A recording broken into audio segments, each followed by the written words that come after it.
Hi, Bio 175. It's Dr. Kim. I just wanted to make sure that everyone's doing well. I'm looking through your week 7 practice figures because we do have the practical coming up this Wednesday. This Wednesday, and I'm kind of looking, and I've gotten a couple emails about, the different lines that we have.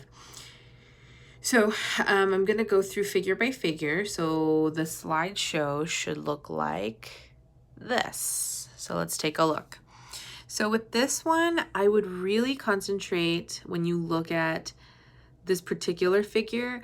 I would look at so this particular one is pointing to the bone. Just make sure you can name the bone, and if it's pointing to the concha, for instance, right here, if it's pointing directly to it, then make sure you know that. But what I will do is I will make sure that for these I'll put a parenthesis and say, make sure that this is talking about the bone and not necessarily the process. I'll either put process or bone next to it so that you're very clear as to what I'm looking for. So right here, this line, I would probably put bone next to there in parentheses right out here so that you know I'm talking about the frontal bone. Maybe this will just be left blank or what have you. Makes sense?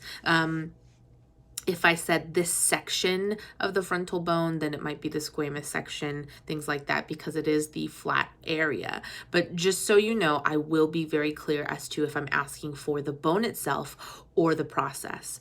So in this case, this will be probably talking about the bone, as opposed to this, I might be asking for the actual suture, right? Just so you guys are clear, this is called the sagittal suture, right?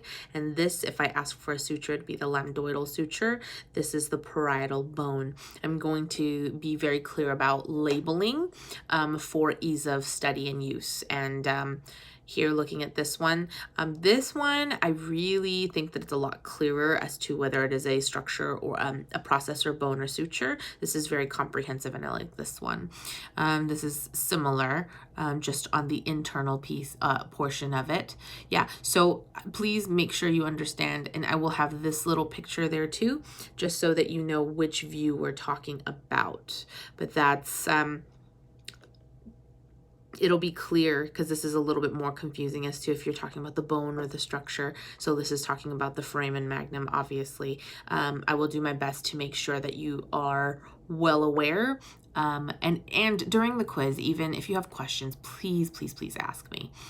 So all of these figures are pretty much same deal. I will make sure that, I will make sure that I put structure, right? Not bone. In this case, this is a mandible. So all of these are going to be structures, correct? Because it's all on the same bone. The hyoid. This as well, nasal septum. We did go over them. Please take a look at the sinuses because the paranasal sinuses are still up for grabs. We did go over them. This one is going to be more than likely to be to test you on the different sections and the regions, less so the actual vertebrae themselves. If I wanted to test you for the actual vertebrae portions, I would probably give you something like this, right, for the different processes.